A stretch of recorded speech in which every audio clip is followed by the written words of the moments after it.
claramente demuestra que el hombre de Dios, el hombre o la mujer de Dios, no solo debe ser un fiel expositor y predicador de las Escrituras, sino que él mismo tiene que analizar su vida espiritual y debe cuidarse a sí mismo.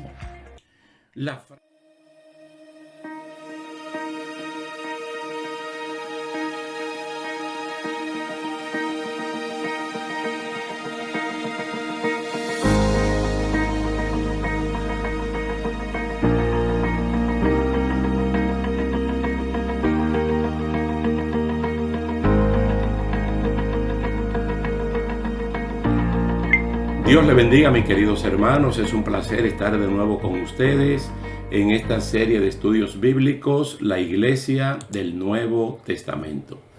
Como hablamos en la última ocasión, quedamos pendientes para el día de hoy hablar acerca de nuestra responsabilidad de las enseñanzas de Jesús en Lucas capítulo 12, en este caso el bloque de los versos 41 al 48, los cuales vamos a leer inmediatamente, siempre para ganar tiempo. Entonces Pedro le dijo: Señor, ¿dices esta parábola a nosotros o también a todos? Y dijo el Señor: ¿quién es el mayordomo fiel y prudente, al cual su Señor pondrá sobre su casa, para que a tiempo les dé su ración? Una gran pregunta. Bienaventurado aquel siervo al cual cuando su Señor venga le halle haciendo así. Presten atención porque de ahí vamos a derivar el asunto de nuestra responsabilidad. Verso 44. En verdad os digo que le pondrá sobre todos sus bienes. Mas si aquel siervo dijere en su corazón: mi Señor tarda en venir, y comenzare a golpear a los criados y a las criadas, y a comer y a beber y a embriagarse, vendrá el Señor de aquel siervo en día que éste no espera y a la hora que no sabe, y le castigará duramente y le pondrá con los infieles. Aquel siervo que, conociendo la voluntad de su Señor, no se preparó ni hizo conforme a su voluntad, recibirá muchos azotes. Mas el que sin conocerla hizo cosas dignas de azotes, será azotado poco. Porque a todo aquel a quien se haya dado mucho, mucho se le demandará. Y al que mucho se le haya confiado, más se le pedirá. Tremenda la lectura de la palabra del Señor, cargada como siempre de la sabia instrucción del Señor. Noten que todo se inicia con la pregunta de Pedro: si lo que Jesús dijo en el bloque anterior es para ellos, los apóstoles, los discípulos, o para todos los oyentes que estaban allí. Jesús nos habla de una persona a la cual se le confió una tarea para que la haga con fidelidad y prudencia, como es servir los alimentos a su hora y en un ambiente adecuado o propicio. Y ahí viene la gran pregunta: ¿quién es pues el siervo fiel y prudente, al cual puso su Señor sobre su casa para que les dé el alimento a tiempo? Estamos hablando de una persona que tiene estatura de siervo. No es hijo, no es dueño, no es el Señor, pero con cualidades que al día de hoy escasean en todo el mundo, que es la fidelidad y la prudencia. Vamos a ver entonces cómo la Real Academia Española de la Lengua, la Real Academia de la Lengua Española, la RAE, como se abrevia en español, define la prudencia. Y lo define de la siguiente manera. A mí me gustó mucho, muy interesante, y por eso lo comparto con ustedes. Virtud de la razón, que consiste en discernir y distinguir lo que es bueno o malo. Mira qué interesante la prudencia en un siervo. Cómo este siervo, que tiene estatura de siervo, puede discernir entre lo bueno y lo malo. Se utiliza como sinónimo de templanza, cautela, moderación, sensatez y buen juicio. Wow, ese de buen juicio me recuerda bastante la carta de Pablo a los Filipenses en el capítulo 1, donde él dice que está orando por ellos porque están llenos de amor y de verdad, pero también para que Dios le dé sabiduría para aprobar siempre lo mejor. Probablemente en ese contexto, la sofía, la sabiduría, sea hasta sinónimo de la prudencia en el asunto del buen juicio. Del buen juicio. Mire qué interesante cómo se define esto. Entonces, podemos poner, por ejemplo, en el Antiguo Testamento, un ejemplo, valga la redundancia, en el caso de David, que lo hemos mencionado tal vez en otras ocasiones, cuando Saúl tenía el problema de los espíritus malignos que lo atormentaban. Entonces, bueno, se buscó una recomendación y era buscar a una persona que supiera tocar bien el arpa, que supiera tocar bien algún instrumento para traer alivio, calma al rey cuando se viera en el momento de angustia. Entonces dice que uno de los criados trajo una recomendación. Él dijo: he aquí, yo he visto a un hijo de Isaí de Belén. Vio a uno de ocho varones, que sabe tocar y es valiente y vigoroso y hombre de guerra, prudente en sus palabras y hermoso, y Jehová está con él. Traigo a colación este ejemplo por la prudencia, esa virtud de la razón, esa capacidad de discernir y de distinguir lo bueno y lo malo. Esa templanza, esa cautela, esa moderación, esa sensatez, porque a este muchacho lo iban a entrar a palacio del rey. No solamente a las oficinas del rey, pero a las habitaciones reales, donde podía ver a este hombre en una actitud y en una forma que pudieran generar burla incluso, y luego salir a decir estas cosas. Pero además de la cualidad de saber tocar bien, era un muchacho valiente, era vigoroso, era un muchacho de guerra. En este momento, guerra contra los osos, contra los leones, no contra seres humanos, pero era una persona prudente, de hermoso aspecto, pero lo más importante es que Dios estaba con él. Ahora, ¿cómo la Real Academia Española define la fidelidad? Como lealtad, como la observancia de la fe de alguien, observancia de la fe que alguien debe a otra persona, puntualidad, exactitud en la ejecución de algo. Entonces, con esa definición de prudencia y de fidelidad, uno puede leer de nuevo las palabras de Jesús cuando Pedro pregunta. Cristo contesta en el verso 42, ¿quién es el mayordomo fiel y prudente, al cual su Señor pondrá sobre su casa para que a tiempo les dé su ración? Si este hombre tenía más siervos, como se nota que los tenía, y él va a encargar a alguien de una cosa tan importante como la alimentación de él y de su familia, en un ambiente propicio, adecuado, ¿a quién le va a asignar esa responsabilidad? ¿A un siervo sinvergüenza? ¿A un charlatán? ¿A un impuntual? ¿A un falso? ¿A un mentiroso? ¿A una persona que no es íntegra? ¿O a una persona fiel y prudente? Lo más probable es que ustedes hayan leído en algún momento 1 Corintios capítulo 6, donde se presenta un problema local de la iglesia. Entonces hay personas que no pueden entre ellos mismos resolver estos problemas y van donde los impíos. O la iglesia pone a la persona de menor estima en cuanto a capacidad para resolución de problemas, de conflictos interpersonales. Entonces Pablo dijo, pongan a la persona de mayor estima. Entonces el Señor aquí está contestando al apóstol Pedro de que ¿quién puede asumir la fidelidad y la prudencia como los elementos a tomar en cuenta? Una vez más vemos que este siervo tiene una estatura de eso, de siervo, pero tiene cualidades de fidelidad y de prudencia.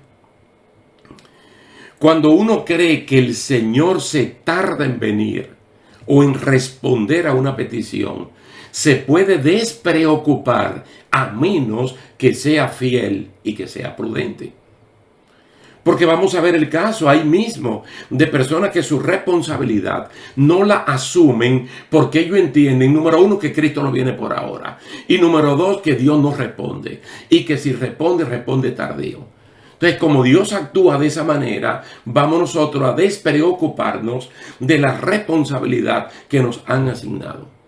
No sé si ustedes van tomando el hilo de Hechos, desde el capítulo 1 hasta el capítulo 10, donde nosotros anclamos ya en los primeros estudios. Y nos vamos a dar cuenta que el primer grupo, el grupo de los 120 o de los 500, si eran 500 al momento del monte Betania, no están con Cristo literalmente, el Espíritu Santo no ha venido, pero esos 10 días, como de ese vacío, ellos le están llenando ¿con qué? Con oración, basándose en la palabra de Dios y con una cohesión apostólica impresionante. Porque ellos acaban de recibir una responsabilidad, una asignación de que no se vayan de Jerusalén hasta que el Espíritu Santo venga. Entonces la persona fiel y prudente está a tiempo en la reunión de los 120. Entonces, cuando la persona cree que el Señor no viene o que Él tarda en responder, se despreocupa, a menos que tenga estas cualidades. Pero el siervo dice, bueno, yo tengo una responsabilidad asignada. Yo no sé cuándo viene mi Señor y eso no es parte de mis responsabilidades. Que Él venga cuando Él quiera. Entonces dice que el siervo que hace esto es dichoso, es feliz, es contento, en fin, es un bienaventurado, porque no se inmiscuye, no se mete, en otra palabra, en la agenda de su Señor, sino que atiende a sus responsabilidades. Por eso es que el verso 46 dice, bienaventurado aquel siervo al cual, cuando su Señor venga, le halle haciendo así. Haciendo así, ¿qué? Haciendo su tarea con prudencia y con fidelidad. Ahora este siervo, con estatura de siervo, será promovido a mayordomo, será promovido a administrador de su amo. ¿Por qué? Porque demostró fidelidad y prudencia. Entonces la pregunta, ¿quién es ese siervo? Pedro quería saber quién era. Nosotros quisiéramos saber quién es ese siervo en el momento en el cual estamos hablando. Fíjese que una vez más vuelvo a recalcar que está hablando de alguien fiel y prudente. Pero para que se entienda al fiel y al prudente, vamos a hablar entonces de otro que es un siervo malo y negligente. La persona buena, la persona fiel, la persona prudente, usted ve que dice que hace la cosa a tiempo y la hace con devoción, la hace con buen juicio, aunque su Señor no esté presente. Ese adagio, ese proverbio, ese refrán de trabajar para que el capitán nos vea, de ponerse donde el capitán nos vea, no es muy bíblico, en el sentido de que no tenemos que hacer las cosas para que una autoridad espiritual nos vea que le estamos haciendo. Ya nosotros pusimos el ejemplo de Hechos capítulo 1 y capítulo 2 y trajimos un proverbio del Antiguo Testamento que habla de unos animalitos que se mueven en cuadrilla y sin capitán hacen su trabajo. Entonces, este estaba haciendo su trabajo a pesar de que el amo no estaba allá. Nosotros tenemos que hacer nuestro trabajo a pesar de que Cristo ascendió a los cielos, se sentó a la diestra del Padre y digamos que está en otros asuntos. Mas sin embargo nosotros tenemos una responsabilidad que tenemos que ejecutar. Entonces él dice aquí que para este tipo de persona sobre todos sus bienes le pondrá. Entonces hay un cambio de siervo a ser administrador de todos los bienes de su Señor. Pero ¿qué pasa con el siervo malo que calcula que su Señor se tarda? Entonces él decide cambiar Probablemente él comienza como bueno. Él comienza como bueno, pero al ver que su señor no llegaba, veía su trabajo como una pérdida de tiempo, por lo que comenzó a maltratar a los demás consiervos que actuaban rectamente. Había que hablar de ver la manera burlona cómo este siervo que comienza bueno y va a terminar malo, comienza a atacar a aquellos que son fieles y prudentes. Muchas veces en una iglesia local. Hay personas que se le mete un espíritu madianita, amalecita, para atacar a los más débiles en la fe. Eso que se menciona en Romanos capítulo 14 y en Romanos capítulo 15, verso 1. Atacar a los que están cansados, a los que son parte del grupo de los gedeones, que aún venciendo, triunfando, siguen persiguiendo, aunque estén agotados. A veces desde adentro se ataca este tipo de personas. Y este siervo malo que comenzó como bueno, dice, si el Señor no viene por ahora, si Él no contesta, vamos a maltratar a los fieles y vamos a hacer alianza ¿con quiénes? Con los borrachos. ¿Por qué Cristo pone el ejemplo de los borrachos? Y no pone el ejemplo del adúltero, no pone el ejemplo del corrupto, del infiel, sino del borracho. Porque para llegar al estado de la embriaguez hay que estar absorbiendo bebidas alcohólicas que hacen que la mentalidad del que está bebiendo cambie. Y en vez de llenarse del Espíritu Santo, se llenan de estas sustancias que van a hacer que su perspectiva de la vida cambie rotundamente, dejándose guiar por un elemento extraño, como son las bebidas alcohólicas. Entonces pierden el tino de la fidelidad y la prudencia. No, él no viene, él no contesta. Y de hecho, después que yo haga todas estas cosas que yo quiero hacer, yo me puedo arrepentir y puedo reincorporarme y haber disfrutado en la carne y también beneficiarme de la gracia de Dios. Pero según esta parábola ocurrió lo que él creía que no iba a ocurrir. Vino su Señor el día y la hora que él menos lo pensaba. Y lo perdió todo. Literalmente lo perdió todo. Y la oportunidad de pasar a una vida mejor, siendo administrador, siendo heredero de Dios, siendo coheredero con Cristo Jesús, ahora va a un lugar que se describe como lugar del llanto y del crujir de dientes. Nosotros podemos responder a la pregunta de Jesús: ¿quién es el siervo fiel y prudente? Tú y yo. Tú y yo. No es así que habla el libro de Apocalipsis. ¿Quiénes son los que siguen al Señor? Son los fieles y verdaderos. Los fieles y verdaderos. ¿Cómo están vestidos los fieles y verdaderos? Con vestiduras blancas. Porque las vestiduras blancas en el libro de Apocalipsis representan las obras buenas de la gente justa. No justo por su propia justicia. Como dice Pablo a Tito, que Cristo nos salvó no por nuestra justicia, sino por la de Él. Entonces le somos fieles a Él y prudentes en todo nuestro diario vivir. Entonces nosotros podemos responder. Ahora, ¿cómo nosotros respondemos? Yo quiero compartir en este momento varias citas bíblicas, varios pasajes, que no fue que yo lo alé por los cabellos y lo estoy integrando aquí para forzarlo, no. Son citas de referencia que tienen que ver mucho con Lucas capítulo 12, verso 41 al 48. Nuestra responsabilidad. Y mire que estamos hablando de la totalidad de nuestra responsabilidad y no solo de la gran comisión, que es la responsabilidad medular de todo creyente, compartir con el inconverso las buenas nuevas del Evangelio.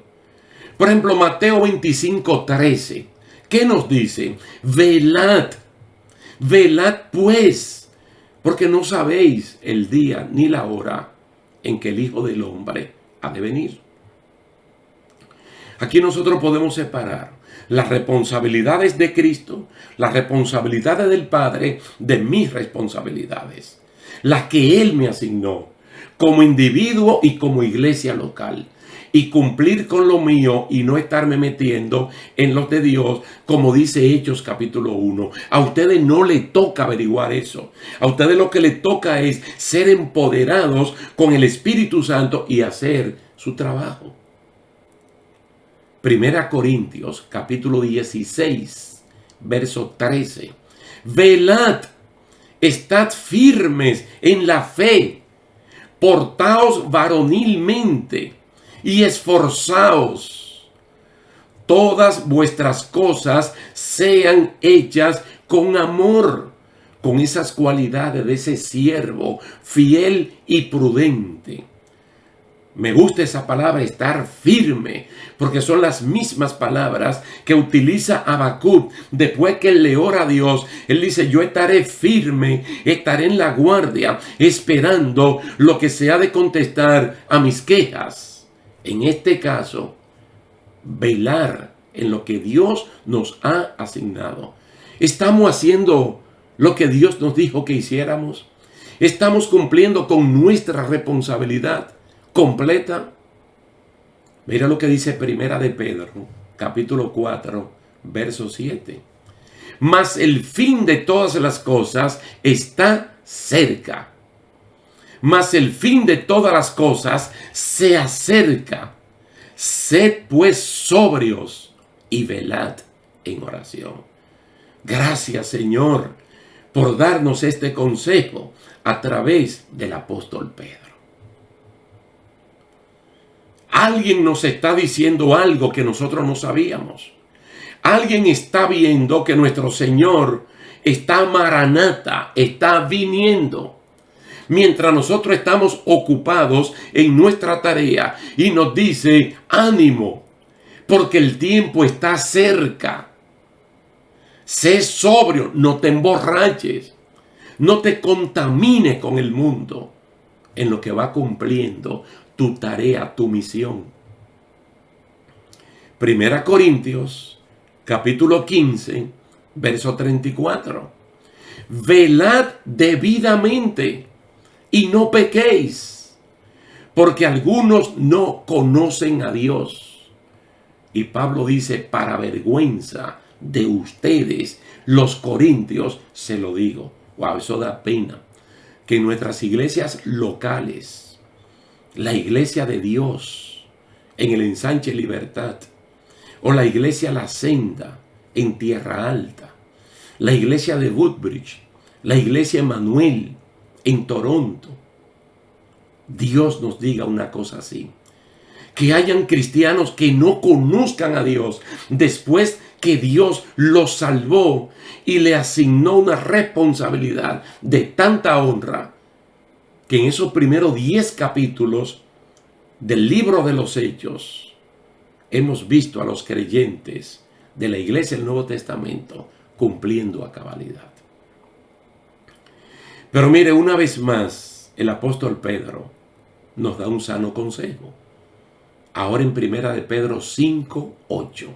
Otra vez la palabra sé sobrios. Que la sobriedad es lo opuesto a la ebriedad. El sobrio es el antónimo de ebrio. El dueño de sí mismo. El que tiene dominio de sí mismo. Control propio. Él dice velad. ¿Por qué? Porque vuestro adversario, el diablo, como león rugiente, anda alrededor buscando a quien devorar. Que no es a un impío, que ya lo tiene devorado en sus garras, sino a usted y a mí. Pero también Santiago capítulo 4 verso 7 aporta algo muy importante. Tú quieres ver a ese adversario huyendo, sométete a Dios. Y de hecho no tiene ni que reprender verbalmente al diablo, diciéndole: Satanás, te reprendo. Porque cuando él te vea sujeto a Dios, él mismo va a salir huyendo. Mientras tú estás ocupado en la tarea que él te asignó. Aleluya. Nos devolvemos un poquito a Lucas 12:40, que fue el versículo último de la clase anterior, donde Cristo mismo dice: estén preparados, porque a la hora que no penséis, el Hijo del Hombre vendrá. Pero una vez más, esa es la responsabilidad de Cristo. Sabemos que Él viene, que venga cuando Él tenga que venir. Pero mientras tanto, hay una responsabilidad.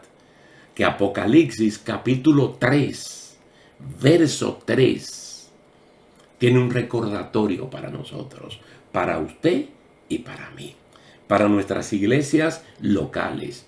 Acuérdate de lo que has recibido y oído, y guárdalo, y arrepiéntete, pues si no velas, vendré sobre ti como ladrón, y no sabrás a qué hora vendré sobre ti. Pero gloria a Dios que eso va a ser para los siervos malos y negligentes, imprudentes e infieles.